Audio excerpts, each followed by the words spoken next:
السلام عليكم. تعرفون شنو هذا الحلولو؟ هواي ناس ما تعرف الحلولو شنو هو. هذا ما يخلي الانسان ينام، يسويه ذيب ذيب بالليل، يصير عيونه حمر وتتجادح، عينه ذيبه بسرحان. هذا بيض السمك. وابقوا وياي وسهمكم العافيه. اقول لكم اليوم العشاء شنو هو؟ تفاح اجبور. دحرش كبر الراس يابا، تفاح اجبور. وشوف هنا انظر باوع دحج طلع الحلولو. قول الحلولو شنو هو؟ الحلولو هسه انا اقول لك ابقى وياي واقول لك الحلولو شنو هو.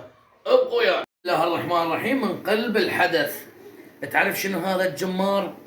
هذا الحلولو، هذا الفحل مال السمك. باوع انظر، ما شاء الله. باوع هذا الفحل، باوع انظر. ناس تعرفه ناس ما تعرفه. هذا ما يخليك تنام بالليل، يسويك ذيب ذيب ذيب ذيب ابو سرحان.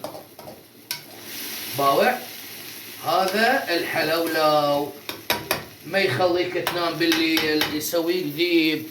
واليوم الفاصوليا تشلشل وتبلبل وتقزقز وتبزبز، المطبخ العراقي.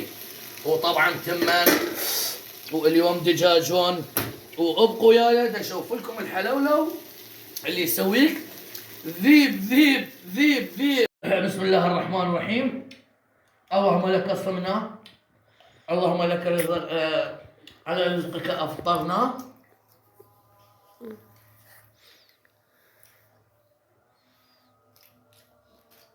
والى صيام قد نوينا.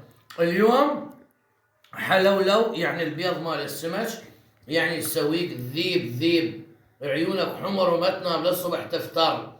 وفاصوليا ودجاج وشوربه، وما تحلى السفره الا ويا تفاح اجبور.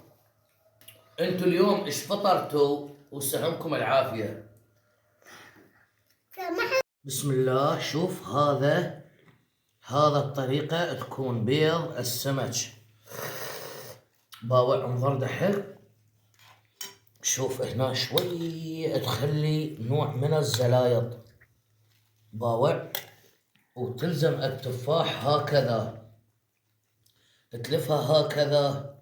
هذا اللي يسويك ذيب بالليل. بعد ما تنام راح تقع حط عينها عليها في مجال.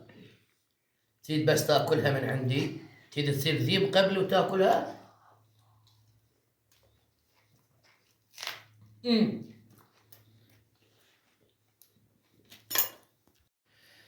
الحمد لله الذي أطعمنا وأسقانا من رزقه. اللهم أطعم كل فقير. وطبعا